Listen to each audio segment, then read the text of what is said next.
আসসালামু আলাইকুম। বিএনপির চেয়ারপারসন বেগম খালেদা জিয়া গুরুতর অসুস্থ, অত্যন্ত জটিল অবস্থায় আছেন। এভারকেয়ার হাসপাতালে চিকিৎসাধীন অবস্থায় আছেন তিনি এখন। চিকিৎসকদের ভাষা অনুযায়ী তার শারীরিক অবস্থা এখন অত্যন্ত সংকটময়। এখন উনি বেঁচে আছেন না মারা গেছেন, বিষয়টা কিন্তু এখনো স্পষ্ট হচ্ছে না। এই অবস্থায় আজ রাত তাকে দেখতে হাসপাতালে যান বিএনপির ভারপ্রাপ্ত চেয়ারপারসন তারেক রহমান এবং উনি বিএনপির ভারপ্রাপ্ত চেয়ারম্যান এবং ওনার জন্মদাত্রী মা, তার সঙ্গে ছিলেন স্ত্রী ডক্টর জুবাইদা রহমান, পরিবারের ঘনিষ্ঠ সদস্যরা, মানে পরিবারের সকল সদস্য কিন্তু বেগম জিয়াকে দেখতে গিয়েছেন এবং খোঁজখবর রাখছেন। আসলে এখন উনি সত্যিই কি বেঁচে আছেন না মারা গেছেন, বিষয়টা কিন্তু অত্যন্ত গুরুত্বপূর্ণ বিষয়। এ সময় বিএনপির মহাসচিব মির্জা ফখরুল ইসলাম আলমগীর হাসপাতালে উপস্থিত ছিলেন।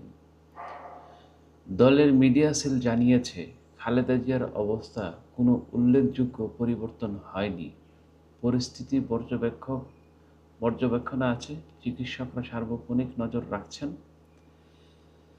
কারণ বিএনপির যে চেয়ারপারসন বেগম খালেদা জিয়া, উনি বাংলাদেশের রাজনীতিতে একজন গুরুত্বপূর্ণ ক্যারেক্টার।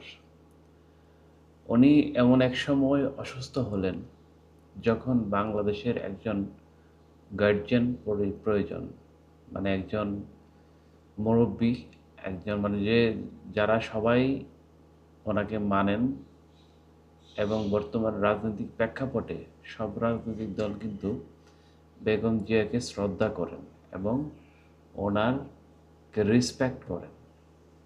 তো বাংলাদেশের এইরকম একজন ক্যারেক্টার এই মুহূর্তে নির্বাচনের আগে যদি আল্লাহ তাকে নিয়ে যান, তাহলে তো কিছু করার নেই।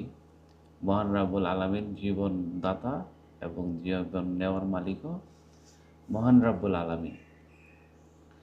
তো এখন যদি বেগম জিয়া মারা যান, নির্বাচনের উপর বিশাল একটা প্রভাব পড়বে বিএনপির। কারণ বিএনপির সকল নেতা কর্মী তারা কিন্তু একটা হোঁচট খাবে।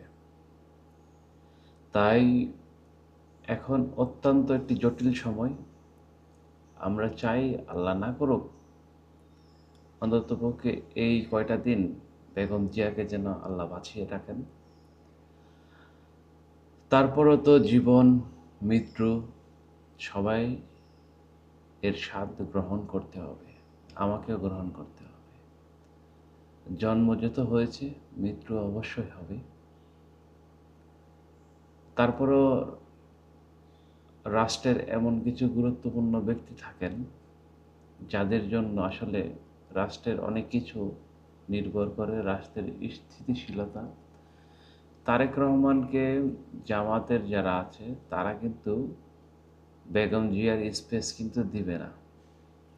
বেগম জিয়াকে যে সম্মান দেয় সেটা কিন্তু তারেক রহমানকে দিবে না। কারণ তারেক রহমান হয়তো একজন রাষ্ট্রপতির ছেলে, একজন প্রধানমন্ত্রীর ছেলে, কিন্তু উনি তো রাষ্ট্রের কোনো প্রধান ছিলেন না, কোনো ওইরকম কোনো গুরুত্বপূর্ণ ব্যক্তি ছিলেন না। কিন্তু হ্যাঁ, দলের যেহেতু বিএনপি একটি বড় দল, সেই হিসাবে একটি বড় দলের গুরুত্বপূর্ণ ব্যক্তি ছিলেন এবং বর্তমানে ভারপ্রাপ্ত চেয়ারম্যানের দায়িত্ব পালন করছেন।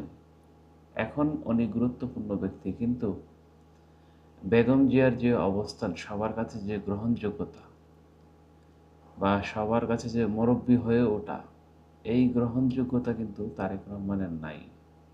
সো তারেক রহমানকে অন্যান্য দলগুলো কিন্তু ওইভাবে রেসপেক্ট অথবা মান্য করবে না।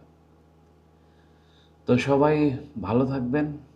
আমাদের আলোচনা যদি আপনাদের ভালো লাগে, আমাদের নিউজগুলো যদি আপনাদের কাছে সুন্দর লাগে, তাহলে অবশ্যই লাইক, কমেন্ট, শেয়ার করতে ভুলবেন না, সাবস্ক্রাইব করতে ভুলবেন না। সবসময় আমাদের পাশে থাকবেন এবং আপনার যদি কোনো মতামত থাকে কমেন্টে জানান, অথবা আমাদের সঙ্গে যদি আপনি সরাসরি লাইভে আসে আপনার মতামত প্রকাশ করতে চান, তাহলে কমেন্টে জানান। ধন্যবাদ সবাইকে, ভালো থাকবেন, আল্লাহ হাফেজ।